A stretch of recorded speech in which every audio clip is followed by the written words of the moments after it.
From a theoretical standpoint, there is no basis for convicting Lifechanyuan. One can only attempt to find grounds from practice.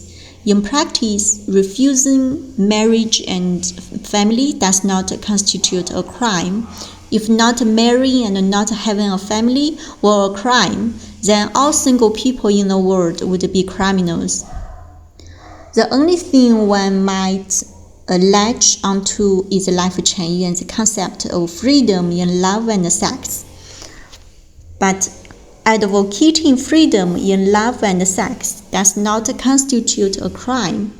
The only possible legal charge would be group sexual misconduct.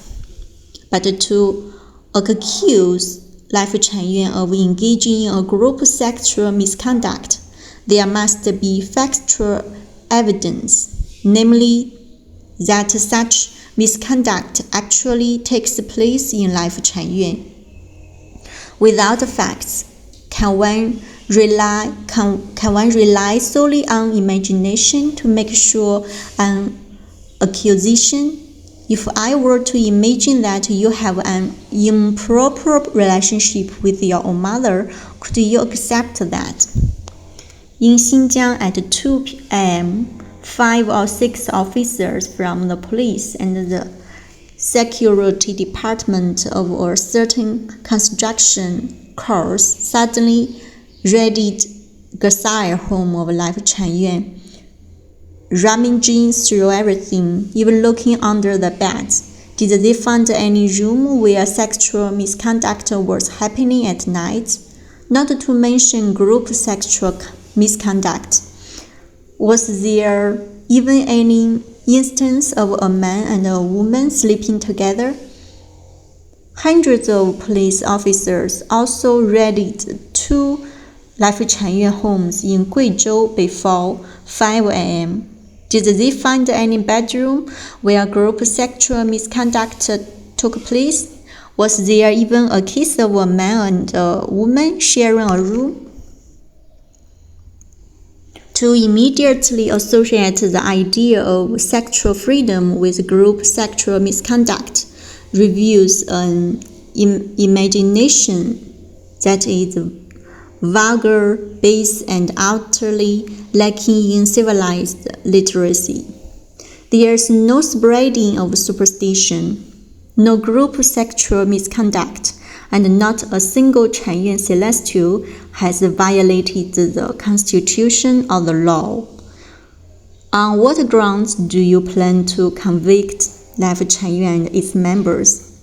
Will you base it on my series of articles opposing evil governance and the follow-up comments from Chanyuan celestials? Think about the order of events. It was you who arrested Chanyuan celestials first, forcing me to write articles in resistance afterward. You're the ones forcing good people into such actions.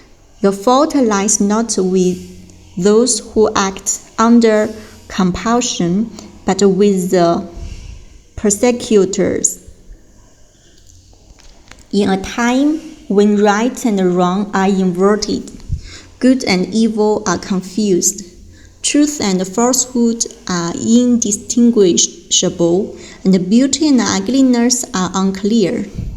Do not hastily draw conclusions. Once you blindly make a judgment to convict Chanyuan celestials, you will regret it beyond measure. The path of the greatest creator and the way of Lifechanyuan is a road that humanity inevitably must take. This road can solve the social problems and conflicts that both capitalist and socialist systems cannot resolve, and it is certainly superior to the current American system.